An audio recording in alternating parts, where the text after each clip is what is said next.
So in this video, I wanted to talk a little bit more about how I've actually been learning Spanish over the last 9 months. So yeah, when I started learning, like pretty much everyone, I think I was using Duolingo, pretty much because it was the only thing that I knew about. I was using it quite intensely for about a month, but about a month in, I started to realize that I just wasn't really making the kind of progress that I wanted to. So as an impatient learner, I decided to go to YouTube, and I started searching for videos about the world of learning language, videos about other people's experiences learning languages, what kind of methods they've found have been helpful and all those kind of things. So here is where I stumbled into the world of learning a language through comprehensible input, learning a language through immersing yourself in it by listening to it and by reading it, just being exposed to it, well, basically as much as you can. In my case with Spanish, I found an amazing channel that I would 100% recommend to all of you guys that want to learn Spanish at least, that's called Dreaming Spanish. And so this guy makes videos for Spanish learners all in Spanish, and he organizes them in playlists all the way from super beginner to advanced. And in the beginner videos, in the earlier videos, he uses like an overhead camera, and he has a whiteboard, and he has pictures and all these different kind of things. So he's drawing and showing pictures and you know, putting things on the screen, so that even though you don't necessarily recognize any of these words because you've never heard them before, you can understand what's happening, what he's saying in their video, because you can understand through the context of what you're seeing as well. Once I started looking for these channels, these beginner channels made in Spanish, that was when I started to really kind of see a lot more progress, and I started to just dive into all of these videos. What happens, or at least what I think has been happening to me by learning Spanish through this method, is that through exposing myself to mass amounts of native content, Spanish spoken by native Spanish speakers and thus spoken correctly, my brain has started to be able to recognize certain patterns and systems and structures within the language. And so it's like I've almost built like an internal regulator. Like if I go to speak in Spanish, I go to say something and I conjugate a verb wrong, or I use the wrong type of past tense, or I say something in its masculine form instead of its feminine form, I feel like within me, like literally it feels wrong. It's like, I don't know, if I was talking about something in English and I say it were good. When I say it were good, I can feel it. It doesn't sound nice. It feels kind of horrible. And that's not because when I speak in English, I think about all the different rules and grammar structures that I have to employ to communicate effectively. It's because I've heard so much English spoken correctly that all of those words together in that structure, they don't fit properly, and so there's something that kind of goes off in my brain or whatever that says no, that's wrong. When you expose yourself to a foreign language in this same way, you build up that same ability.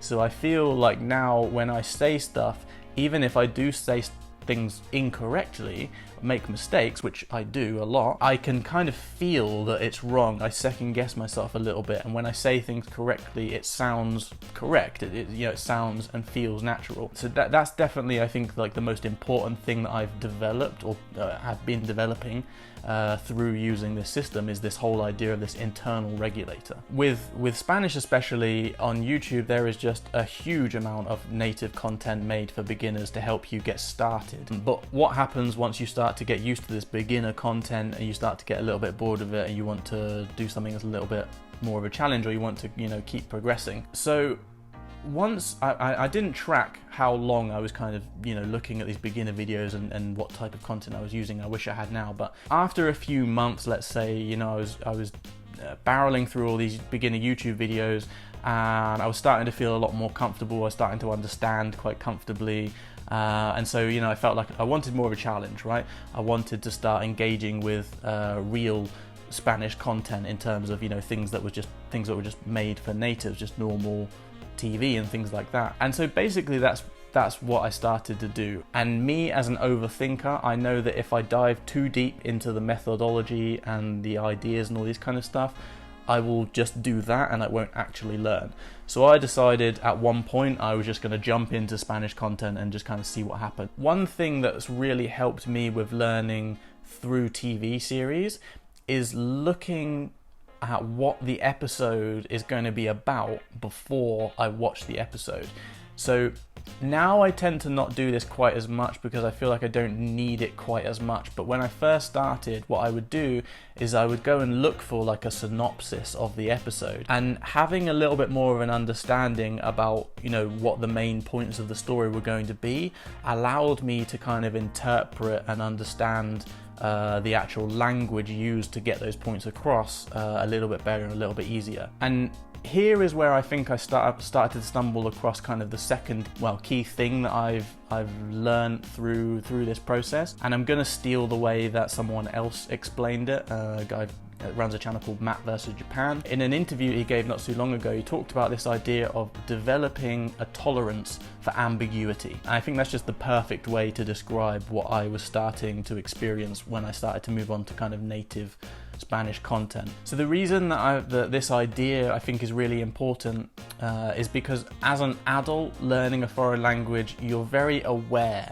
of how little you understand, especially in the kind of early stages, and that's a very frustrating feeling. And there can be a tendency, I think, to, certainly for me, to want to go and search like every single word that you don't recognize.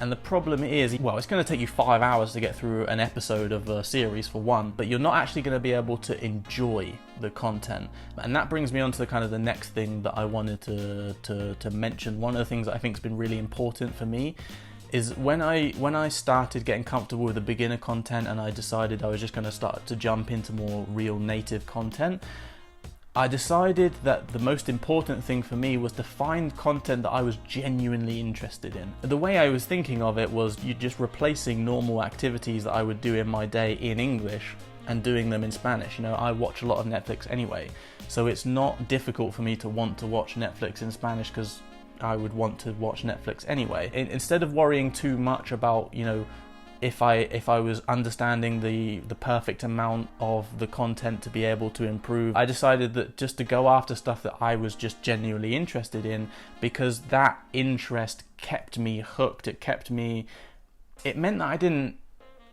I've never really had to force myself to learn Spanish, to keep learning Spanish, to dedicate the time to it, because all of the things that I do with Spanish are things that I enjoy doing. I think that finding stuff that you are generally interested in is a super important key, because irregardless of the methodology, to a certain extent, how much you learn is going to be dictated by how much time you invest into learning.